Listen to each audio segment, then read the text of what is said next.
Good afternoon, and we're here for Garden Booster Workshop number 3. And it's such a gorgeous day outside today that we figured that we would come out to the garden. Where it's still a mess, but things are growing, and within the next couple of weeks, it'll be transformed completely. And in the meantime, it's still all very alive and vigorous, and the duckies are happy, and life is good. And today we are going to be talking about electroculture. Now, I don't know if you have heard about electroculture or not, but originally it was discussed by a gentleman in the mid 1700s, and then there were a couple of other folks working on it in the mid 1800s, and then industrial fertilizer rolled out, and the synthetic fertilizers just tended to dominate everything because it's quick, it's easy, and it's easy. And they make lots of money, and it's very straightforward. All I need is my NPK, and then things just work. But we found out over the years that, yeah, the soil is more than just NPK, and plants are much healthier, and the fruit and vegetables last longer if there's micronutrients, and there's other things going on in the soil. And part of what's going on in the soil is energy exchange. And if you remember from Monday's workshop, where we talked about calcium and how calcium gives up cations in the soil. Well, one of the things that they believe that electroculture does, that it also introduces ions into the soil from the electricity that's brought in. And Duncan's going to demonstrate. You can use, well, if you want, the simplest thing is to start out with like a 16 gauge jeweler's wire. And that's fine for smaller rods, like if you're doing something for the size for pot plants, something like this. And then you can upgrade to beefier wire for larger pieces for going out in the garden. And this will work in potted plants, or you can use it on a large scale for garden beds, or even something like a 15-foot pole in the middle of our big garden wheel here. And well, do you want to explain what you're going to do, Duck? I think so. Alrighty, so I got this stick here. We got it from our orchard. We generally like to use sticks that were procured from the land for various reasons, but for now, this is what I'm using. I drill the hole right here through so I can thread the wire like that. It makes it so that the wire stays and holds a little bit better while you're threading, and it stays in place better when you stick it in the ground. And you notice he put a pointed tip on the stick too, so it can be driven into the ground more easily. And effectively what he's trying to do at this point is to make a large copper antenna. Now, the trickiest part is you want the spiral clockwise, not counterclockwise. Well, you want clockwise in the northern hemisphere, counterclockwise in the southern hemisphere. And he's dyslexic, so he mixes clockwise and counterclockwise. Done. Just start spinning that bad boy. You're like that, honey. Yep. Once I got it started, then I'm good. Yeah.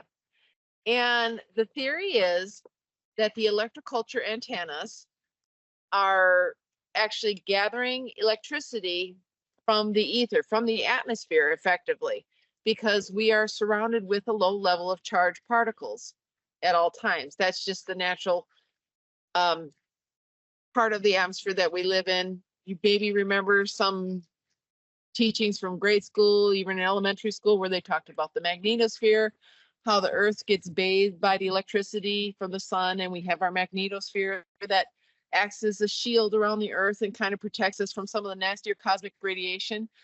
Well, these antennae actually aim to harness some of that energy from the magnetosphere. And the hardest part is just getting it started. Once you have it like this, you can see I'm pinning it with my foot, and now I can just use both my arms to spin it. And I got it leveraged on my leg. That's why I always like using thicker sticks too, because they make it a lot easier. And when you're creating your antenna, you want to work it around the stick in a spiral, clockwise spiral for northern hemisphere, counterclockwise in the southern, and relatively evenly spaced up your stick. And people have asked, is it okay to use just a copper pipe or something like that? And the copper pipes do not work as well as an antenna. I mean, think about, I don't know, folks don't use these as much anymore, but perhaps you've at least seen old-fashioned TV antennas where, you know, they have the fingers reaching out to grab, and versus they don't just have a single stick up in the air to grab the signal. And that's kind of what we're doing with our electroculture antennas. We're creating that spiral, and that is going up through the ether, and then that's grabbing and funneling that energy down into the soil. And the thicker the wire, of course, the more challenging it's going to be to wrap around your stick. So it's a little easier if you start with a smaller gauge and a smaller scale first. So if you've got a potted plant that you want to enhance, or maybe some patio plantings, something like that, with the smaller gauge wire and the shorter but relatively thick stick, that'll be a little bit easier for your first twist. But this one he wants to use in one of the bigger garden beds. Mm-hmm. Yep. Another thing about the smaller sticks, like for example, this one, show them. This was a stick we made previously. You can see it's not quite as nicely wrapped. Well, last year when we first started experimenting with this, we just kind of grabbed whatever we had at hand and just started twisting sticks. Mm-hmm. And so we picked this one because it was nice and straight, but it was a little thin. And so after a season in the garden, it got brittle and snapped. So we're going to rewrap this on a fresh stick for this year. Mm-hmm. And the copper wire is still absolutely fine, but the stick is a goner. Yep. And you generally, I would heavily recommend using tougher sticks, because every time you rewrap that copper, the copper will actually harden, because copper has a unique property that it hardens as it bends, instead of steel or something where once you bend it, it's weaker in that point. Copper does the opposite. So I would say go with a tougher stick to start, not a weaker one, because you'll thank yourself later. And other things that the electroculture is supposed to help with, and again, your results may be varied. It's been around for a long time, but it really hasn't been really well explored and well documented. But people are seeing good results. Things like additional frost protection, reduced problems with insects and disease, improved plant growth. Those are some of the big ones. Now, that electricity in the soil, as we mentioned, that can potentially improve soil texture, encourage good bacteria growth in the soil, and other microbes in the soil that you want for your plants, as opposed to the problem pathogenic bacteria. And what we've seen is that the plants that are near the antenna do seem to be a little bit more vigorous. And it does help. The bigger the antenna, the more you're going to more likely to see a difference. Also, you do want to take care of the other basics, like making sure your plants have adequate water and improving your soil, because if you don't have certain things active in the soil, if you don't have water, you're not going to have as much electric flow. Obviously, water conducts electricity well. That's why you don't want to drop your toaster in the bathtub. But no. Oh, yeah. And so if your soil's too dry, you know, if you've got a raised bed and it's drying out, and you stick an electroculture antenna in there, well, that isn't going to be a miracle cure for not watering your garden. It may help your plants be a little bit more robust and hold up to less water, but it's not going to take the place of fundamental things like adequate watering, reasonable levels of fertility in the soil, and things like that. And looks like you're getting close to the end. Yes, there. And as he was mentioning, at the bottom, he did thread that through the stick. And then when you put it into the soil, you're going to want to make sure that it's in good contact with the soil, submerged several inches into the soil. Yep. If you got hard soil, you may have to just dig a hole and put the stick in, as opposed to just jamming it in. If you have nice fluffy soil, then it should go in well. But for example, in one of our yellow raspberry patch over there, it still has pretty hard subsoil, so I had to shovel and dig a hole in order to get it deep enough before I could put it in.